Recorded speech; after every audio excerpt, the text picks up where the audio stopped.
Bonjour et bienvenue sur Radio Cesseur, votre podcast quotidien dédié à la cybersécurité. Nous sommes le jeudi 11 juin 2026 et j'espère que vous allez bien. Je suis Marc-Frédéric Gomez et au sommaire aujourd'hui, l'intelligence artificielle au cœur des chaînes d'attaque et une large série de correctifs côté outillage et passerelles. Nous ouvrons avec Checkpoint Research et une chaîne qui mène de l'injection SQL à l'exécution de code dans LangGraph, le framework d'agents IA. On enchaîne avec Unit 42 qui passe au crible des dizaines de milliers de skill agents pour mesurer l'écart entre ce qu'ils déclarent et ce qu'ils font. Cap sur le Vietnam où Ocean Lettuce signe une attaque sur la chaîne d'approvisionnement d'une plateforme boursière.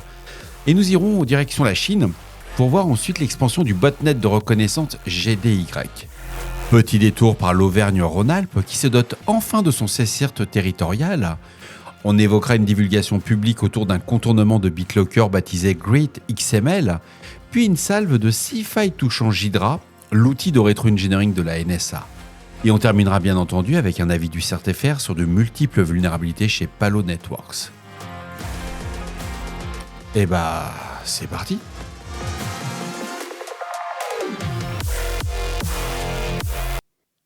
Je vous propose de commencer avec une recherche signée de Checkpoint Research qui s'est penché sur LangGraph, le framework open source de construction d'agents IA, crédité de plus de 50 millions de téléchargements mensuels. Les chercheurs y ont identifié 3 vulnérabilités dans la couche de persistance. Les fameux checkpointers qui stockent l'état d'exécution. 2 d'entre elles s'enchaînent pour aboutir à une exécution de code à distance. La première, sous la CVE 2025-67644, c'est une injection SQL dans le checkpointer SQLite. Une clé de filtre contrôlée par l'attaquant va permettre d'injecter une fausse ligne via un union select. Et la seconde, la CVE 2026-28277, c'est une désérialisation MSGPAC non sécurisée qui va transformer cette donnée injectée en commande système. La troisième faille, la CVE 2026-27022, porte la même classe d'injection dans le checkpointer Redis, sans concerner les équipes qui auto-hébergent LangGraph ou qui exposent la fonction getStateHistory avec un filtre utilisateur. Le service managé, Langsmith, qui repose sur PostgreSQL, n'est pas affecté. LangChain a corrigé l'ensemble des paquets concernés. Bref, vous l'aurez compris. On ne réfléchit pas. On patch. On l'enchaîne avec Unit 42, c'est l'équipe de Palo Alto Networks qui s'attaque à un angle mort de l'écosystème des agents IA, ces agents étendent leur capacité en installant des skills, l'équivalent d'applications depuis des registres publics où n'importe qui peut publier. Une fois installé, un skill va s'exécuter avec les privilèges de l'agent, lecture de variables, d'environnement, accès aux secrets, exécution de commandes, et Unit 42 propose une méthode baptisée Behavioral Integrity Verification qui va comparer ce qu'un skill déclare faire et ce qu'il fait réellement. C'est juste une tuerie. Quand j'ai lu l'analyse, je me suis dit c'est une blague. Et non, c'est pas une blague. Il l'a appliqué à peu près à 50 000, ouais, accrochez-vous, 50 000 skills du registre OpenClaw. Il révèle que 80% d'entre eux présentent au moins un écart. La grande majorité relève d'une documentation négligée, mais une fraction des 19% traduit une intention malveillante, dominée par le vol d'identifiants et le détournement de l'agent. Les chercheurs recommandent d'inventorier les skills installés, de vérifier leur intégrité comportementale avant l'installation et pas après. Bref, c'est la base. Le document est hyper bien fait et quelque part, c'est une nouvelle surface d'attaque. Et c'est vrai qu'aujourd'hui, quand je vois beaucoup de personnes autour de moi utiliser de l'IA, prendre des skills puis dire c'est génial, ça traite ma boîte mail, ça va traiter mon portefeuille de crypto, je peux voir aussi mes portefeuilles boursiers, voir quelles sont les valeurs qui vont bouger, etc. Mais il n'y a aucune revue de code qui n'est faite en amont.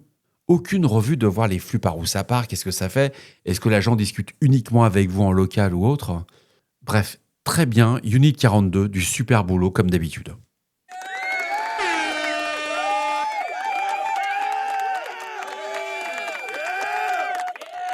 Je vous propose de vous envoler vers l'Asie, et en particulier sur le Vietnam, avec un article de Cyberpresse qui relaie une recherche D7 sur le groupe Ocean Lotus.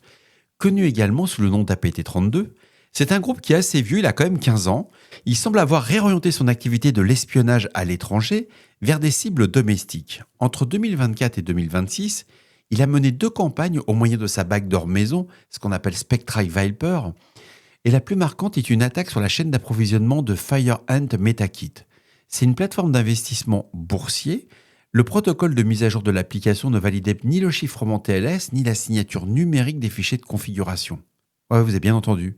L'appli ne valide ni le chiffrement TLS, ni la signature numérique du fichier. Ça, c'est encore un codeur. Bon, maintenant, avec Claude, il va s'améliorer, le codeur, on va espérer. Mais enfin, l'application a donc téléchargé en toute confiance un exécutable malveillant déguisé en mise à jour légitime. S'ensuit une chaîne de DLL sideloading puis l'injection de Spectral Viper dans un processus en arrière-plan comme le service de synchronisation OneDrive. Mais le fait notable, ce que j'ai trouvé assez sympa dans l'article, c'est que seule une poignée d'investisseurs soigneusement sélectionnés a reçu la charge finale. Bah évidemment, on va choisir ceux qui ont du pognon, on va pas choisir le mec qui a mis 2000 balles, quoi. Signe d'un ciblage précis répondant à des besoins de renseignements intérieurs et surtout avec du social engineering. C'est à lire, c'est intéressant. Dirigeons-nous vers la Chine, avec Hacker News qui rapporte que les travaux de Black Lotus Labs, l'équipe de Lumen, les chercheurs observent une résurgence et une expansion de GDY. C'est un réseau couvert associé à des acteurs étatiques chinois, et ce botnet ressemble désormais plus de 1500 équipements du type SO et IoT, transformés en un scanner centralisé et performant, chargé de cartographier en continu les services exposés sur Internet. GDY était à l'origine du sous-système de KV Botnet utilisé par le groupe Volt Typhoon, avant le démantèlement de ce dernier par les autorités américaines début 2024. Depuis, il est passé de 650 à plus de 1500 machines compromises, principalement aux États-Unis et au Brésil. Les chaînes d'attaque exploitent des vulnérabilités fraîchement divulguées sur des équipements de bordure, comme la CVE 2026 35616, pour déployer un script de téléchargement adapté à l'architecture du processeur. L'objectif n'est pas l'exploitation directe, mais la reconnaissance d'infrastructures, parfois quelques heures seulement après la publication d'une faille. On revient en Europe et on fait un petit détour par la France. C'est ZDNet qui a annoncé que la région Auvergne-Rhône-Alpes dispose enfin de son CERT territorial, baptisé Aura, pour Cyberassistance Auvergne-Rhône-Alpes. Bon, on voit qu'il y a un fonctionnaire qui a encore il s'est trouvé un boulot, le mec.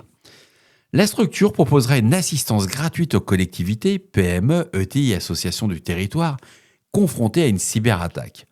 Portée par la Chambre de commerce et de l'industrie de Lyon Métropole et soutenue par la région, elle est financée par une subvention de 400 000 € sur 2 ans, obtenue dans le cadre d'un appel à manifestation d'intérêt de l'ANSSI.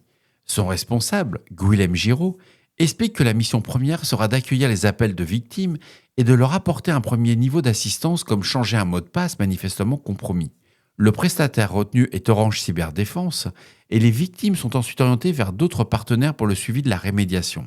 ZDNet a souhaité rappeler que ces cesseurs territoriaux cherchent encore leur modèle économique entre financement régional, portage associatif et groupement d'intérêt public. À 400 000 €, on fait des choses hyper intéressantes. Le véritable problème que vont avoir ce type de structure, c'est la charge, du personnel. Parce que 400 000 € en outillage, en veille, en CTI, il y a largement de quoi faire. Par contre, si vous commencez à mettre un peu de people, genre 3 personnes, 4 personnes pour que ça puisse tenir un peu la route, mais il reste plus rien, quoi. Ou il faut faire des contrats aidés. En tout cas, bravo.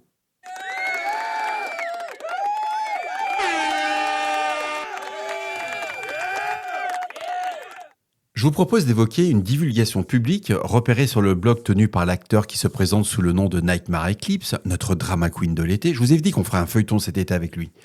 Le billet signé avec une clé PGP et daté du 10 juin décrit un contournement de BitLocker baptisé Great XML. Selon son auteur, la technique ne fonctionnerait que sur les systèmes ayant déjà utilisé la fonction d'analyse hors ligne de Windows Defender, et l'auteur indiquait lui-même ne pas être certain que le déclenchement soit possible sans ce prérequis. Il présente la découverte comme accidentelle, fruit de quelques heures de recherche, et publie des liens vers des dépôts de code. Ce billet s'inscrit dans une série de divulgations conflictuelles visant Microsoft, après les épisodes précédents baptisés Red Son, Yellowkey ou encore Blue Hammer. Mais à ce stade, il s'agit d'une divulgation non coordonnée, il n'y a pas de CVE attribué et il n'y a aucun correctif éditeur, dont la portée réelle reste quand même à confirmer. Alors, Radio CSort s'est contenté de rapporter l'existence. La personne met des liens vers son guide, vous pouvez faire des tests, etc. Ce qui est assez intéressant, c'est que le gars ne lâche pas l'affaire. C'est-à-dire qu'il annonce que le 14 juillet, comme il l'avait prévu au prochain Patch Tuesday, qu'il allait tout démonter, etc. Il dit non, je ne le ferai pas en fin de compte, mais tous les jours, il vous sort une nouvelle vulne. Puis des vulnes qui fonctionnent jusqu'à maintenant, tout ce qu'il a annoncé, ça marche réellement. Et si vous faites du forensic, c'est plutôt assez sympa. Pour des équipes de réponse à incident en forensic ou en red team, tous les outils qu'ils donnent sont plutôt pas mal. Moi, je suis prêt à mettre une petite pièce que le gars il bosse dans une red team. Ou qu'il a bossé dans une red team. Son profil correspond trop. La façon dont il sort ses vulnérabilités, la façon dont il script ses POC, etc., j'ai vraiment l'impression de voir un red teamer. Et vous en pensez quoi ? Bon, allez, on va basculer un peu sur tout ce qui est outillage de cybersécurité, avec une salve de vulnérabilités qui m'a un peu surpris aujourd'hui. Ça affecte Jidra. C'est l'outil de reverse engineering publié par la NSA. On a 6 failles divulguées le 10 juin via Vulncheck et corrigées dans la version 12.1, qui ont été recensées sur la base de cvefeed.io. La plus directe, c'est la CVE 2026 52754. C'est un contournement d'authentification. Un utilisateur disposant d'un certificat valide peut usurper l'identité d'un autre en présentant son certificat public avec la signature nulle. C'est incroyable, mais ça marche. La CVE 2026 52751, ça décrit une exécution de code à distance via une désérialisation RMI non filtrée, déclenchée à l'ouverture d'un projet malveillant et exploitant une chaîne de gadgets JSON. Ça, c'est top. Vous voulez éclater le reverseur qui est en train d'essayer de vous poncer. Oui, il faut quand même faut bien un peu se défendre quand on est un mauvais garçon. C'est assez sympa. Mais le mieux, c'est la CVE 2026 49 498.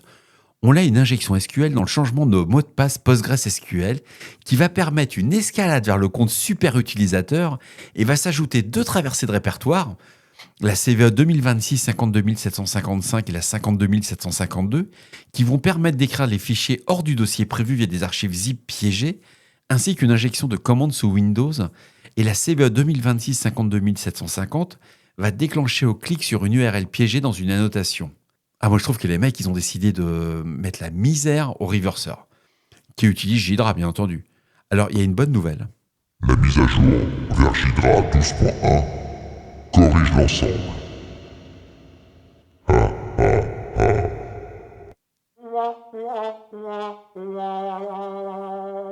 Et on va terminer avec un avis du CERTFR, référencé CERTFR 2026 AVI 734, et publié ce 11 juin. Il porte sur de multiples vulnérabilités affectant les produits Palo Alto Networks.